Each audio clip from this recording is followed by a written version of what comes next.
ዕብራውያን ምዕራፍ 11 እምነት ተስፋ ስለምናደርገው ነገር የሚያስረግጥ የማናየውንም ነገር የሚያስረዳ ነው።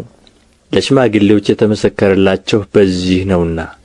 ዓለሞች በእግዚአብሔር ቃል እንደ ተዘጋጁ፣ ስለዚህም የሚታየው ነገር ከሚታዩት እንዳልሆነ በእምነት እናስተውላለን።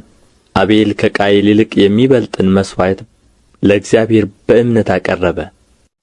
በዚህም እግዚአብሔር ስለ ስጦታው ሲመሰክር እርሱ ጻድቅ እንደሆነ ተመሰከረለት።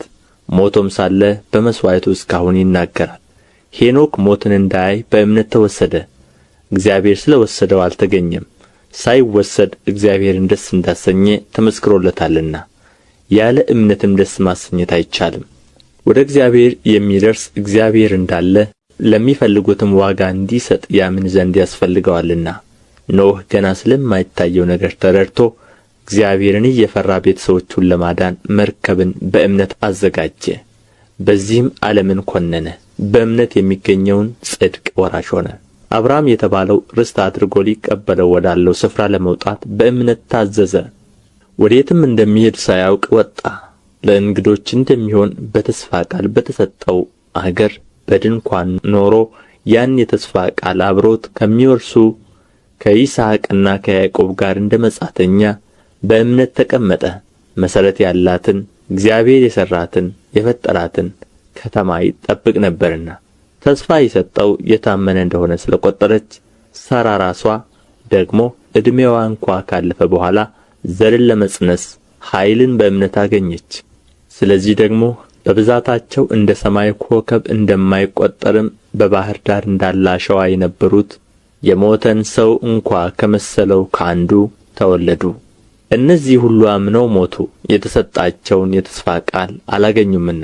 ዳሩ ግን ከሩቅ ሆነው አዩትና ተሳለሙት። በምድሪቱም እንግዶችና መጻተኞች እንዲሆኑ ታመኑ። እንዲህ የሚሉት ለእነርሱ የሚሆነውን አገር እንዲፈልጉ ያመለክታሉና። ያን የወጡበትን አገር አስበው ቢሆኑ ሊመለሱ ጊዜ በሆነላቸው ነበር። አሁን ግን የሚበልጠውን እርሱም ሰማያዊ አገር ይናፍቃሉ። ስለዚህ እግዚአብሔር አምላካቸው ተብሎ ሊጠራ በእነርሱ አያፍርም፣ ከተማን አዘጋጅቶላቸዋልና። አብርሃም በተፈተነበት ጊዜ ይስሐቅን በእምነት አቀረበ።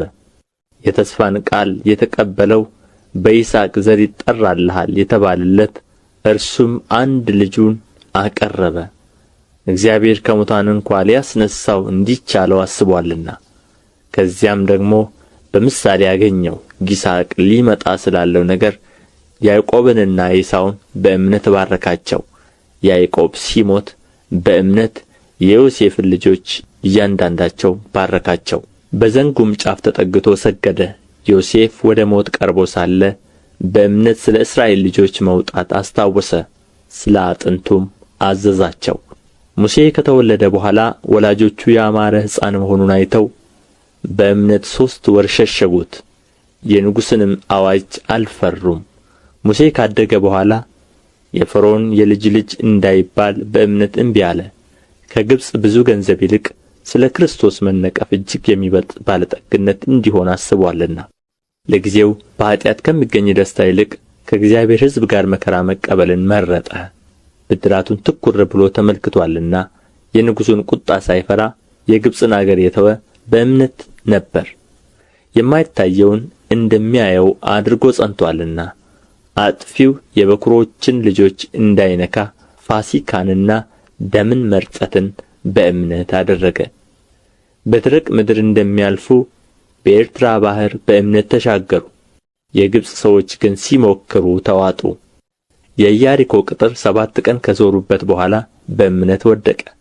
ጋለሞታይቱ ረዓብ ሰላዮችን በሰላም ስለ ተቀበለቻቸው ከማይታዘዙ ጋር በእምነት አልጠፋችም።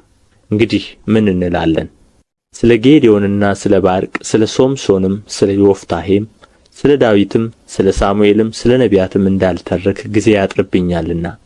እነርሱ በእምነት መንግሥታትን ድል ነሡ፣ ጽድቅን አደረጉ፣ የተሰጠውን የተስፋ ቃል አገኙ፣ የአንበሶችን አፍ ዘጉ፣ የእሳትን ኃይል አጠፉ፣ ከሰይፍ ስለት አመለጡ፣ ከድካማቸው በረቱ፣ በጦርነት ኃይለኞች ሆኑ፣ የባዕድ ጭፍሮችን አባረሩ።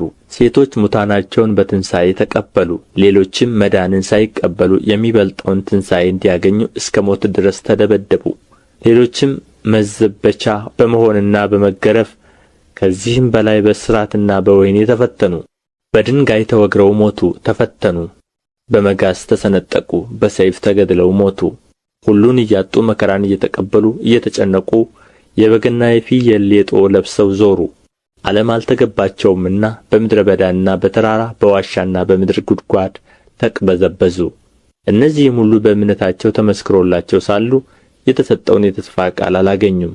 ያለ እኛ ፍጹማን እንዳይሆኑ እግዚአብሔር ስለ እኛ አንዳች የሚበልጥ ነገርን አስቀድሞ አይቶ ነበርና።